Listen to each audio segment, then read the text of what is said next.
സ്പോൺസർഷിപ്പുമായി ബന്ധപ്പെട്ട് മതസ്ഥാപനങ്ങളുടെ സ്പോൺസർഷിപ്പ് വാങ്ങരുത് എന്നൊരു അഭിപ്രായം മൻസിബ ഈ കമ്മിറ്റിയിൽ ഉന്നയിച്ചിരുന്നു. യെസ്, അത് അങ്ങനത്തെ ഒരു കാര്യം പറഞ്ഞിട്ടുണ്ടായിരുന്നു.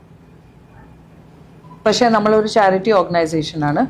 നമുക്ക് എവിടുന്ന് വേണമെങ്കിൽ ചാരിറ്റി, ഏത് ഓർഗനൈസേഷൻ, ഏത് മതപരമായ സ്ഥാപനത്തിൻ്റെ അടുത്തുനിന്ന് നമുക്ക്.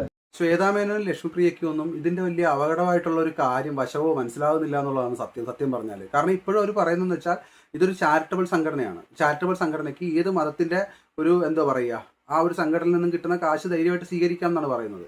അപ്പം ഞാൻ പറഞ്ഞു വരുന്നത്, ഇപ്പോൾ ഇപ്പം ഹമാസ് ആയാലോ അല്ലെങ്കിൽ IS ആയാലോ, ലക്ഷർ തൊയ്ബ, ഇവരിലൊക്കെ കോടിക്കണക്കിന് രൂപയുണ്ട്.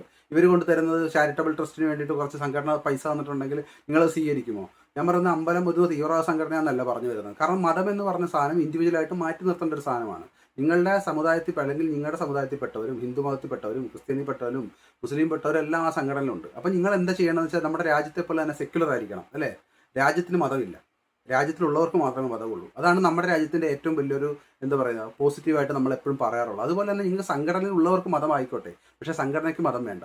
പക്ഷേ നിങ്ങൾക്ക് ആ പൊട്ടാവായിട്ടുള്ള ആ ഐഡിയോളജി എവിടെ നിന്ന് വരുന്നു എന്നറിയത്തില്ല. കാരണം നിങ്ങളുടെ ആ ഒരു 17 അംഗത്തിൻ്റെ എക്സിക്യൂട്ടീവ് ആ ഇരിക്കുന്നവരെല്ലാവർക്കും ഈ ഒരു ഐഡിയോളജി ആയിട്ട് തന്നെ നിൽക്കുന്ന ആൾക്കാരാണ്. കാരണം ഞാൻ ആ ടിനി ടോമിൻ്റെ ഇതിനു മുമ്പ് ഞാൻ ഒരു പ്രസംഗം കേട്ടായിരുന്നു. എന്തൊക്കെ ബോഷ്കാണ് ഇത്! ഈ സമൂഹത്തിൽ തന്നെ നമ്മൾ ദൈവവിശ്വാസത്തെ മാത്രമല്ല ഇവർ അതായത് മതത്തെ വളർത്താനാണ് ഇവർ പലരും ചെയ്യുന്നതെന്ന് പറഞ്ഞത്. അതായത് ദൈവത്തിന് എന്താ പറയുക, ദൈവവിശ്വാസം എന്ന് പറയുന്ന സാധനവും മതവിശ്വാസം എന്ന് പറയുന്ന സാധനവും തമ്മിൽ വ്യത്യാസം ഉണ്ടെന്നുള്ള കാര്യം അവർക്ക് മനസ്സിലാകുന്നില്ല.